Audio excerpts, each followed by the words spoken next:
I had been traveling for some time among the people of the Miskatonic Valley in search of certain genealogical data, and due to the remote, devious, and problematical nature of my course, deemed it necessary to employ a bicycle despite the lateness of the season.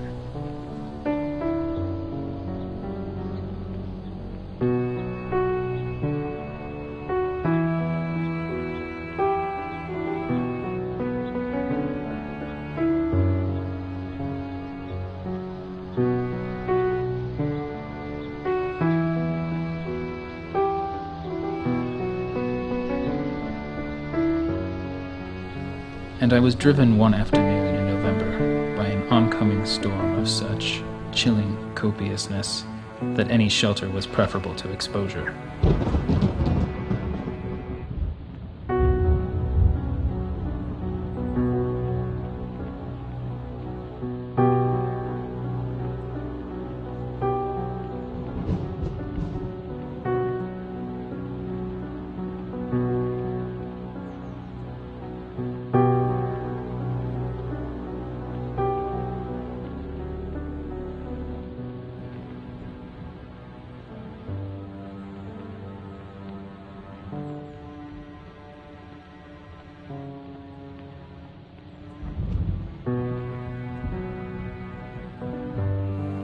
At the end of an apparently abandoned road, which I had chosen as the shortest cut to Arkham, I soon found myself lost in the wilderness.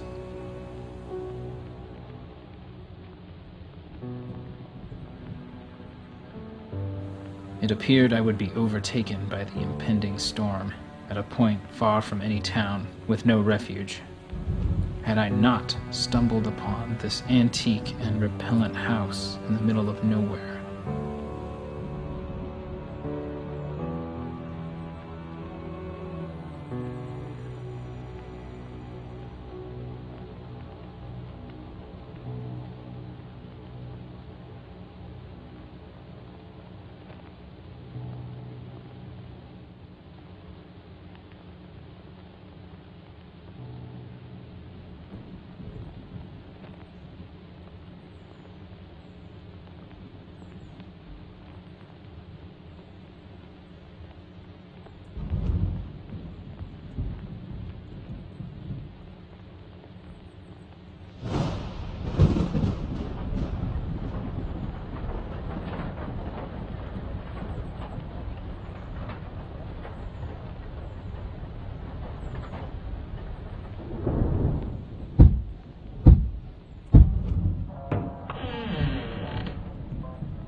I had somehow taken it for granted the house was abandoned, yet I was not so sure.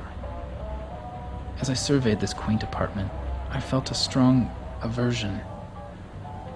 Just what it was that I feared, I could not define, but something seemed redolent of unhallowed age, unpleasant crudeness, and of secrets which should be forgotten.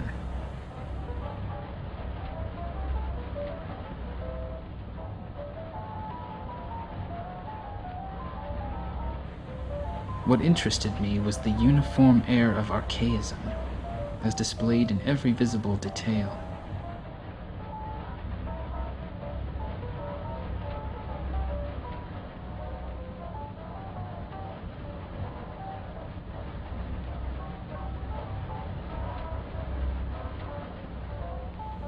Most of the houses in this region I had found rich in relics of the past, but here the antiquity was curiously complete.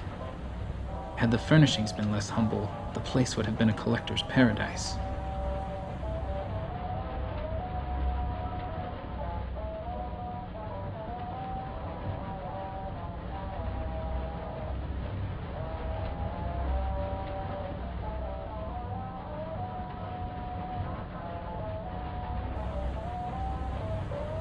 Anziques of the Congo.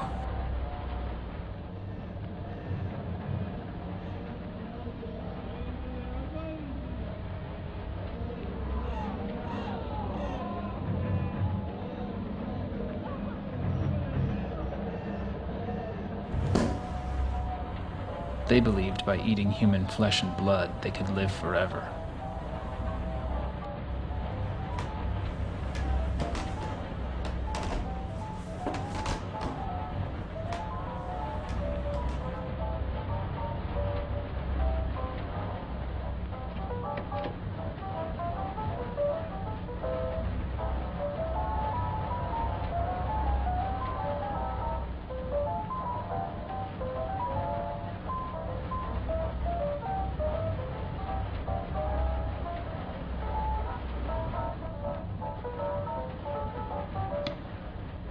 Catch you in the rain, be ya?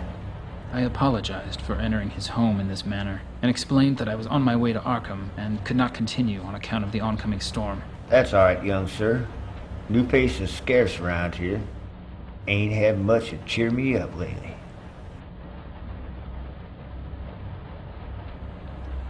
As the strange man rambled on, it struck me to ask him how he came by so rare a book as the Regnum Congo. I felt a certain hesitancy in speaking of it, but my curiosity overmastered my vague fear. The man answered freely. That African book. Got that from Captain Ebenezer Holt back in '68, before he was killed in the war. The name Ebenezer Holt caused me to look up sharply. I'd encountered it in my work, but no record since the Revolution, almost 200 years ago. He's on a Salem merchantman for years. Picked up all sorts of queer stuff in every port. I was up to the house once and saw this, and I relished the pictures, so we give it up on a trade. Queer how pictures can set a mind to thinking. I'll show you the best one.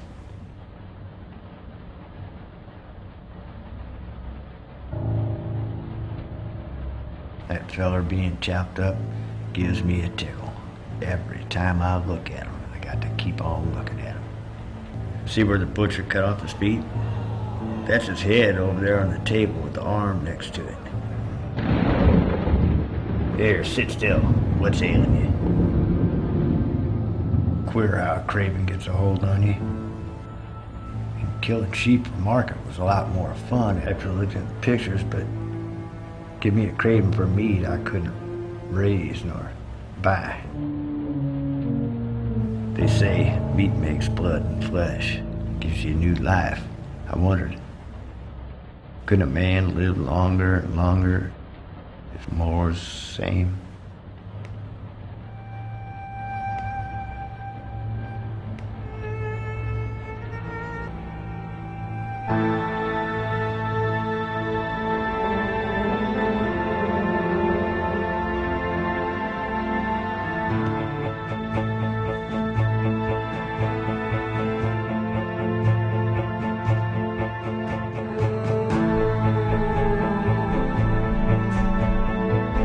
I did not shriek, but merely shut my eyes.